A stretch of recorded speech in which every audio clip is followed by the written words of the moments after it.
మన జ్యోతిష్య శాస్త్రాలలో కొన్ని శక్తివంతమైన పరిహారాలు వివరించబడ్డాయి. విపరీతమైనటువంటి సంపదలను ఆకర్షించి మిమ్మల్ని గొప్ప స్థాయికి ఎదిగేలా చేసే కొన్ని శక్తివంతమైనటువంటి పరిహారాలను ఈ వీడియోలో తెలుసుకోండి. ప్రతి సమస్యకి ఏదో ఒక పరిహారం ఉంటుంది కాబట్టి మన శాస్త్రాలలో వివరించబడిన చాలా శక్తివంతమైన పరిహారాల గురించి ఈ వీడియోలో ఇప్పుడు మనం వివరంగా తెలుసుకుందాం. ముందుగా ఈ వీడియోకి ఒక లైక్ కొట్టి ప్రతి ఒక్కరు కూడా ఓం నమః శివాయ అని కామెంట్ అయితే చేయండి. మన హిందూ ధర్మంలో తులసి మొక్కకు చాలా దైవశక్తి ఉంటుంది. ప్రతినిత్యం తులసి కోటలో దీపం వెలిగించి తులసి మాతకు నమస్కారం చేసుకుంటే మీ కుటుంబానికి సకల సౌభాగ్యాలు వరిస్తాయి. ఇక వివాహ ప్రయత్నాలు చేసేవారు ప్రతిరోజు తులసి మొక్కకు నీళ్లు పోసి తులసి కోటకు ప్రదక్షిణాలు చేయండి. వివాహం కాని వారికి త్వరగా చక్కటి వివాహం కుదురుతుంది.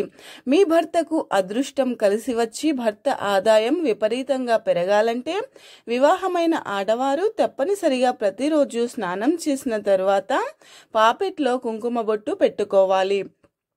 కుంకుమ బొట్టు పెట్టుకునేటప్పుడు ఒక మంత్రాన్ని చదవండి. ఆ మంత్రం ఏమిటంటే ఓం సర్వేశ్వరి సర్వశక్తి స్వరూపిణి మమ కుటుంబ రక్షమాం కురు కురు స్వాహ. ఈ మంత్రాన్ని చదువుతూ కుంకుమ బొట్టు పెట్టుకుంటే మీ భర్తకు విపరీతమైన అదృష్టం కలిసి వచ్చి మీ భర్త సంపద బాగా పెరిగిపోతుంది. లక్ష్మీదేవి ఆశీర్వాదంతో త్వరగా సంపన్నులు కావాలంటే మీ పూజా మందిరంలో ఉన్న లక్ష్మీదేవి చిత్రపటం ముందు ఒక గిన్నెలో నీళ్లు పోసి ఆ నీటిలో పచ్చకర్పూరం అలాగే పసుపు వేసి ఉంచండి. ఈ నీటిని 2 రోజులకు ఒకసారి మారుస్తూ ఉండండి. ఇలా ఒక నెల రోజులు చేస్తూ ఉంటే అఖండ ఐశ్వర్య ప్రాప్తి కలుగుతుంది. పచ్చకర్పూరం దైవశక్తులను ఆకర్షిస్తుంది.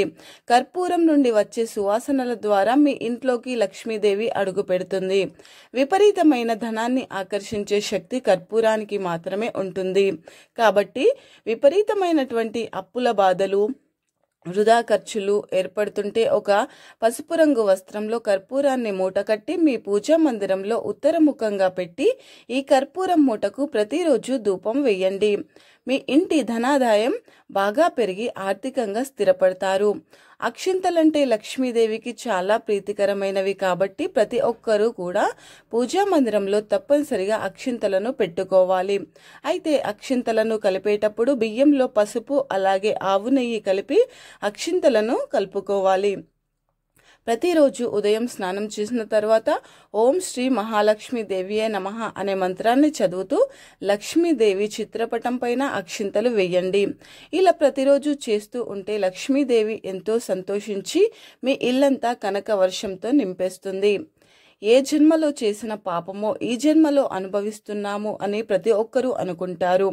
అయితే జన్మజన్మల పాపాలన్నీ తొలగిపోయి జన్మజన్మల అదృష్టం కలగాలంటే ఒక శక్తివంతమైన పరిహారం ఉంది.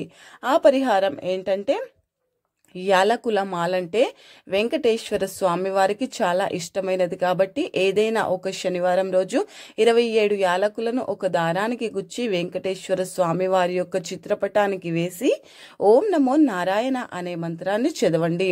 ఈ శక్తివంతమైన పరిహారాన్ని చేస్తే వెంకటేశ్వర స్వామి వారి యొక్క అనుగ్రహం క్షణాల్లో కలుగుతుంది. పాపకర్మలన్నీ తొలగిపోయి జన్మజన్మల అదృష్టం కలుగుతుంది. ఇక వివాహమైన ఆడవారు తమ అరచేతి అచ్చులను మీ ఇంటి గోడ బయట అంటించండి. 2 అరచేతులకు పసుపు రాసుకుని మీ చేతి అచ్చు ముద్రలను ఇంటి గోడ బయట అంటించండి.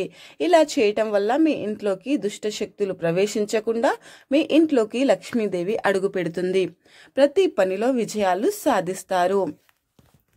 అలాగే మీ ఇంటికి వాస్తు దోషం ఉంటే మీ ఇంట్లో అనవసరపు ఖర్చులు ఏర్పడతాయి. కుటుంబంలో సుఖశాంతులు లోపిస్తాయి. కాబట్టి మీ పూజా మందిరంలో నెమలి పింఛాన్ని పెట్టుకోండి. మీ ఇంటికి ఉన్న వాస్తు దోషాలు తొలగిపోయి మీ కుటుంబంలో సుఖ సంతోషాలు ఏర్పడతాయి. దానిమ్మ చెట్టులో లక్ష్మీదేవి నివాసం ఉంటుందట. కాబట్టి మీ ఇంట్లో డబ్బు నిలకడగా లేకపోతే దానిమ్మ చెట్టు కింద నెయ్యి దీపం వెలిగించండి. లక్ష్మీ కటాక్షంతో మీ ఇంట్లోకి ధనం రావటం ప్రారంభం అవుతుంది. అనవసరపు ఖర్చులు తగ్గుతాయి. ప్రతి ఒక్కరూ ధనవంతులు కావాలని ఆశిస్తారు. ఆ అదృష్టం కొంతమందిని మాత్రమే వరిస్తుంది. లక్ష్మీదేవి ఆశీర్వాదంతో మీరు త్వరగా కోటీశ్వరులు అవ్వాలి అంటే ఒక చిన్న వెండి నాణాన్ని మీ పూజా మందిరంలో పెట్టుకోండి. పూజా మందిరంలో వెండి నాణాన్ని పెట్టుకుంటే లక్ష్మీ కటాక్షం సంపూర్ణంగా కలుగుతుంది. మీ ఇల్లంతా ఐశ్వర్యంతో నిండిపోతుంది. ఇక వాస్తు ప్రకారం మన ఇంట్లో ఉండే చీపురు విషయంలో కొన్ని జాగ్రత్తలు తీసుకోవాలి. పడమర దిక్కులో చీపురు పెట్టుకుంటే మీ ఇంటికి శుభ ఫలితాలు కలుగుతాయి. అయితే చీపురుని ఎట్టి పరిస్థితుల్లోనూ మంచం కింద ఉంచకూడదు. చీపురుతో ఇంటిని ఊడ్చిన తర్వాత చెత్తను ఎత్తేటప్పుడు ఈశాన్యం వైపుకు చెత్తను పోగు చేయకూడదు. ఈశాన్యం వైపు చెత్తను పోగు చేస్తే ఆ గృహంలో సంపద నిలవదు. ఇకపోతే ప్రతి ఒక్కరి ఇంటి ముందు తప్పనిసరిగా శంకుపూల మొక్క ఉండాల్సిందే. ఎందుకంటే శంకుపూలు శ్రీ మహావిష్ణువుకు అలాగే లక్ష్మీదేవికి ప్రీతికరమైనవి. ఏ ఇంటి ముందైతే శంకుపూల మొక్క ఉంటుందో ఆ ఇంటిపై లక్ష్మీనారాయణుల అనుగ్రహం ఎల్లవేళలా ఉంటుంది. మీ పూజా మందిరంలో ఎట్టి పరిస్థితుల్లోనూ వినాయకుని చిత్రపటాలు ఒక్కటి కంటే ఎక్కువగా ఉండకూడదు. దీనివల్ల శుభకార్యాల్లో ఆటంకాలు ఏర్పడతాయి. బీర్వాను లక్ష్మీ స్వరూపంగా భావిస్తాము కాబట్టి లక్ష్మీ స్వరూపమైన బీరువాకు పొరపాటున కాళ్ళు తగిలితే దారిద్ర్యం చుట్టుకుంటుంది. ఇంట్లో పేదరికం ఏర్పడుతుంది. అలాగే స్నానం చేయకుండా బీరువాను ముట్టుకోకూడదు. లేదంటే ధన నష్టం ఏర్పడుతుంది. శివాలయంలో ఉన్న నవగ్రహాలకు 9 ప్రదక్షిణాలు చేస్తే జాతక దోషాలన్నీ వెంటనే తొలగిపోతాయి. కాబట్టి జాతక దోషాలతో బాధపడేవారు నవగ్రహాలకు ప్రదక్షిణాలు చేయండి.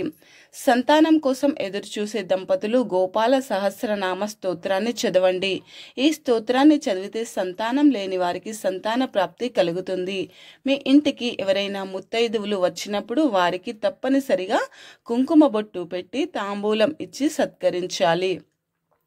ఇలా చేయటం వల్ల లక్ష్మీ కటాక్షం మీ ఇంటిపై ఎల్లవేళలా ఉంటుంది. ఇక తెల్లవారుజామున బ్రహ్మ ముహూర్తంలో చేసే పూజలకు రెట్టింపు పుణ్య ఫలితం లభిస్తుంది. తెల్లవారుజామున 4:30 నుండి 5 గంటల మధ్యలో పూజ చేస్తే మీ పూజకు దేవుని ఆశీర్వాదం ఖచ్చితంగా కలుగుతుంది.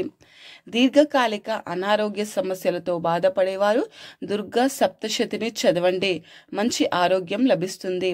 హనుమాన్ చాలీసాకు చాలా శక్తి ఉంటుంది కాబట్టి ప్రతిరోజు ఉదయం స్నానం చేసిన తర్వాత హనుమాన్ చాలీసాను చదవండి.